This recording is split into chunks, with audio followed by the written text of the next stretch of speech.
Erik Horne here, senior editor at Andscape, here with senior writer Clinton Yates, another senior writer, Martenzie Johnson. We are talking about the Washington Wizards. Martenzie, you are based in D.C. Clinton, you are D.C. native. Y'all are obviously invested in this story. I'm invested in it because I don't like to see teams pull from downtown areas. I live in Atlanta. I could go on a long rant about how the Atlanta Braves were snatched from Turner Field, which is in a downtown area, and brought out to the suburbs. So we could get into this. Obviously, our man Ted is trying to move the team out of the downtown area and across the river to build one of these complexes where owners like to reap the benefits of the economic development and the mixed use and all of the buzzwords that we like to use when we're building things around stadiums. Clinton, you wrote about this a few years ago as it pertains to John Wall. Martenzie, you're writing about this for Andscape this week, and you got to talk to some fans. I want to start with you, Martenzie. How are the fans feeling about this, particularly Black fans? Yeah, so I gotta admit, I went into this thinking they all were going to hate it. I mean, we all have our biases going into these stories, but surprisingly enough, it's complex, which is mostly how all these situations end up. So everyone I talk to does not want them to do it. They would much rather it stay in DC. It's mostly for selfish reasons. It's convenient, right? So one guy works 2 blocks from there. He just gets to walk over there after work when he wants to go to games. Other people live either in DC or close by in PG County or Montgomery County, and they don't want to add the extra 20 some odd minutes to get to the arena. On the flip side, I've been in Northern Virginia a few times. It's all right. There's nothing to write home about, but it's some good restaurants there. But going deeper into Virginia, you run into some issues when you look like the three of us. And so without any prompting, mind you, I just asked people, how do you feel about Northern Virginia? And I was like, no, I don't really go over there. So they don't plan to go to as many games. And they don't want the team to leave. But at the same time, I think everyone else recognizes that if they couldn't get the public funding, which most everyone I talked to was okay with being used, if they couldn't get that funding, they knew the team couldn't stay. So they're like, we get it. Not to mention the crime issue. Everyone understands why $1 billion industry would want to pick up shop and go across the river. I'll say it this way, and I'll offer 2 quick prompts. You know how they have that prompt on TikTok where they say, "Is there any topic you could talk about for 30 minutes unprompted, off the cuff, no questions asked, in front of a live audience without thinking twice?" This is it. Not even a question. I didn't just write about this, Erik, and I'm not saying this pejoratively. This is my life, the existence of this franchise as a sports fan. And so if you want to start doing other analogies, my first album was about this. This is all that I really understood about the growth of what DC sports was in a certain era. And the reason I bring all that up is because, like, yeah, Tinsy, right now, what it looks like in DC, a place I no longer live, let us be clear about that, but a place I was born and raised and grew up in and was once a season ticket holder in for various teams that played at that arena. Snatch was a good word, Erik. You know what I mean? Because the idea is the roots are built in a certain place, and people forget this about the district all the time. It is a basketball town, irrespective of the NBA team. Think about the pros that come out of DC. Think about the college players that come out of DC, men's and women's, kiddos. That's the thing. The culture of basketball in the district is something that has almost never been that related to the NBA team. And that's why this is feeling like such a betrayal, because folks want to like that team a lot more. Folks show up anyway just to have a good time, just to see your friends around the basketball world. Everybody understands that they're not putting a competitive product on the floor and haven't been pretty much my whole lifetime. But the point is that we can get into the specifics of the monies, the places, and all that. But there was an understanding. Once they got to the district, they stayed in the district. This was the whole point. Ask Commanders fans who are still trying to get back to RFK. Yeah, you bring up the Commanders, and that was one of the people in your story, Martenzie, was like, the Commanders playing effing Landover. Like, I'm not geographically savvy about the DC area. When I looked at the map and I saw the distance from downtown to where they would be moving in Alexandria, I was like, well, it doesn't seem that far geographically. But for certain people who have lives that revolve around the district, in the city, having to spend the additional time to go out there to a place that they're unfamiliar with, that might be enough to be like, I'm out. Let me explain something to you that I think will actually put a lot of keys together on the map. The parking lot of where the Commanders play is where the Bullets used to play. The Capitol Center is literally in the same place of where the Commanders play right now. To give you an idea of what you understand about how much people can't stand going to FedEx.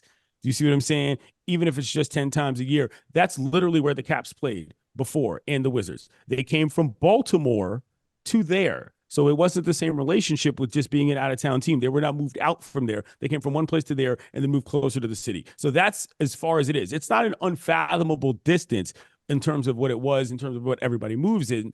It's about the fact that, like, the goal was to be in the city. You own the building, Theodore. That's the whole point. And so to jump around geographically just for the sake of a land deal just feels kind of disingenuous to what the whole cause is if you claim to be about community and, the district, which it says on their jerseys. And also as a transplant to this area, Landover to DC is because I live by FedEx. Landover to DC on a good day, and traffic is a main concern here too. On a good day, it takes you about 20 minutes, right? But Landover couldn't be further from DC, if you get what I mean, right? Like, it's Black people in both areas, but like, I know when I'm in PG County and I know when I'm in DC, and like, that is a big difference in and of itself. Now you add in Alexandria, Virginia, and now we're talking about, like, yeah, they can still be the Wizards. You can still play go-go music. You can still whatever at these games, but like, it looks feels, smells vastly different being in Alexandria than it is compared to Chinatown, DC. Ain't nobody playing no go-go in no Alexandria like that, Tinty. I'm not saying they don't have go-go's in Alexandria. I'm not saying that people don't respect the culture there. I'm saying that that is a different maneuver, which gets us to ESA, where the Mystics and the practice facility was, and the go-go played as well out in Southeast. Like, there are multiple tentacles to this that you just cannot pull off and be like, yep, we're fine. We're going to Virginia. Like, I mean, I get it. If you want to make a business move, okay. But the whole, like, guess what? I'm throwing a press conference. Guess what? You didn't get it right. Like, why is this so contentious? What's going on here? This is not how this was supposed to go. And I don't really understand why this all feels so aggressive in terms of how the land deals go. But, I mean, I guess that's politics and that's called hardball. But still, it just doesn't seem like a smart move. Even if I wasn't the person that I am, this does not seem like a smart move for a person that's trying to, I don't know, grow whatever they're trying to grow. As a selfish media member, I want all arenas downtown, all ballparks, all arenas downtown. I want to be able to walk everywhere. I don't want to have to take an Uber 30, 40 minutes just to get to a place. All arenas downtown. You want to talk about geography. So you said 30, 40 minutes. So I'm not being literal here, but almost literal. And Clinton will know what I'm talking about. There's practically literally one road that gets you from downtown DC past Reagan Airport to where this thing is going to be. Right? Like, if you think traffic is bad now, imagine all of these people trying to drive in that direction. And we didn't get to the metro, which apparently the blue and yellow line, Monumental and Virginia forgot to tell one of the largest metro systems in the entire country that, hey, we might be building something at your new stop that you just made that I just read today has exactly one escalator and one set of stairs. Are you listening to what he's saying, Eric? These are the basics of urbanism that random rich people who do not understand how cities operate do not take into consideration on a plain logistical level. You know what I'm saying? Like, this is what I mean. Beyond my emotional connection to any basketball team that plays anywhere in the area, this is foolish from a people moving standpoint. You know what I mean? This is going to be too difficult. There's an airport across the street. Look, dog. I forgot one more thing. I'm sorry, Eric. One more thing. Also, this metro system, one of the biggest in the country, has a $750 million shortfall. And the same week that the team announced that they were moving to Virginia and would have to use that specific stop for where the arena is going to be, that was one of the stations that was going to get cut from service. I rode the metro to school every day from 4th grade to 10th grade. Do you understand that? All right, I am familiar with this system in ways that nobody at this entire network is, hands down, lock, stock, and barrel. No Listen, chance that this is a good idea. None. I'm not saying, but I'm saying they built Truist Park, SunTrust, whatever you want to call it, in Atlanta, in Cobb County, where the MARTA is not allowed. That's all I'm saying. Sometimes they do this stuff for a reason, y'all. That joint is in Smyrna. I have been there multiple times. They do this for a reason. It is not ATL, shawty. It's not, and you're right. They do it for a reason, but those reasons are so obvious that it's like, okay, Ted, if you want to say you just want out, say you want out. Let me be clear about this. You wouldn't be the first owner to leave D.C. because of problems perceived to be about Black people. You can look that up. I wrote about that too, Eric. Ding dong, the Minnesota Twins exist because the brother who owned the team, the human who owned the team, did not like that many Black folks at his games. I'm not saying that's where Theodore is at, but I'm saying that this element of the crime downtown is out of control. Come on, Tenzie. Come on. The dog whistles are very loud. Yeah, all right. And I'm like, come on, man. Listen, we get it. The city downtown after the pandemic, like many other downtown spaces, has not thrived the way people wanted to. But the whole point of owning the building is that there is some level of public trust that you have and that you've got to be part of whatever it is that is the anchor of that situation. That's the whole point. But everybody seems to think that that doesn't matter once it comes down to being able to have an opportunity, frankly, to diss Black folks in the DC government. Yeah, and like you mentioned the crime thing. Look, I'm not at Gallery Place / Chinatown, which is where the arena is. I'm not there every single day. I don't take it as that. But every time I'm there is usually for a game or going to a restaurant. I went to the tapas place down the street. Like wow, all I see are like money? Black people congregating. I don't see them doing anything per se, but like they're just there. And like maybe that's why there's this idea that there's just so much crime. But like for my story, I'm talking to a gentleman right outside of the Gallery Place metro station. Literally 10 feet away from us is a man singing the cover of Bobby Caldwell. Like, what is so dangerous about that? And so I think, look, crime is a problem. Like I see the tweets that follow all the crime that happens in DC and PG. And yeah, it's bad. I think you might have just heard about the Chanel store. Like, it's an issue, right? But like, as far as that area during the times that these games are going on, I don't see it myself. But I'm not there all the time, so I can't speak for everyone. But it just seems like we see Black people there, thus they must be up to no good sort of thing. And like, I just haven't had that relationship with Gallery Place. I'm not going to lie. It's inappropriate on some level, this entire concept based on the logic being stated. Like if, I don't know, let's just say there was some sort of environmental fault where the building was falling apart and you had to like move or else it was going to cave into the earth or whatever. Or, God knows what, there had been some massive fire or whatever, some structural damage. But like none of that is the case.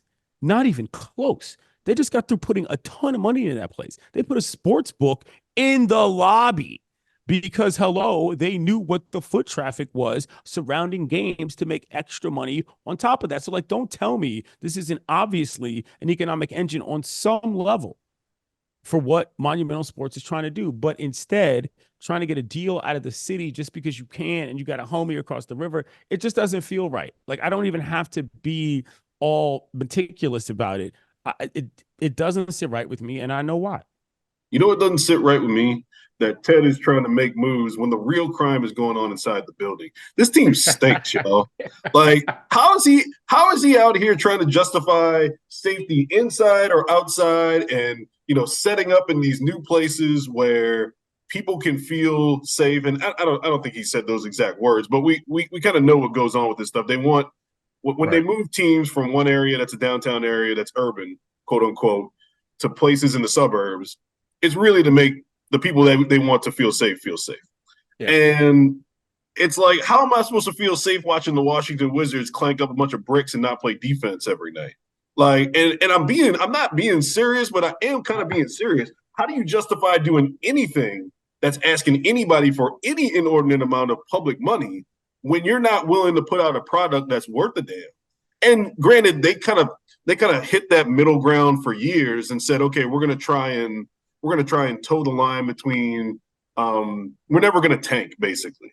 But it's like sometimes you have to be bad in order to get to where you're going. It just happens to be coinciding with their tanking. It's like, oh, and now we want to ask the public for a bunch of money. We should have done this whole tanking situation a long time ago. And now you're tanking and you want to go ask for $1 billion from Alexandria. Like, I don't care what color the people are. You can't ask for money when you're in as bad a shape as they're in. Two things for you, Erik. Number one, while I go say this other stat, I want you to do something. I want you to go to your Google, put in the search bar, Ted Leonsis, "We will never tank," and then click images and show me what pops up. And whilst you do that, I'm going to tell you that I believe off the top of my head, I have this right. In the last 35 years, the Wizards/Bullets franchise has won 5 total playoff series. Certainly haven't won 50 games in the entirety of my actual lifetime. Ever. It's like, that is like the whole other part where you're like, dog, come on, son. We are here to celebrate the game. We ain't even worried about whether or not the team's good. But when you chase everybody out of town that everybody likes, John Wall at the top of the list. Let us also not forget, y'all aren't going to know this, but Phil Chenier and my man Steve Buckhantz, who were the local broadcasters on the telecast for 2 decades. They gave them the boot out of nowhere. Cats were like, well, hold up, dog. You just throwing out our guys? You know what I mean? Like, that's a whole other thing where it was like, this has to be by design. And what you're getting rid of is is the only thing that people actually liked. So I don't know what you think you're bringing to the table here if these people that we enjoy are no longer part of the process.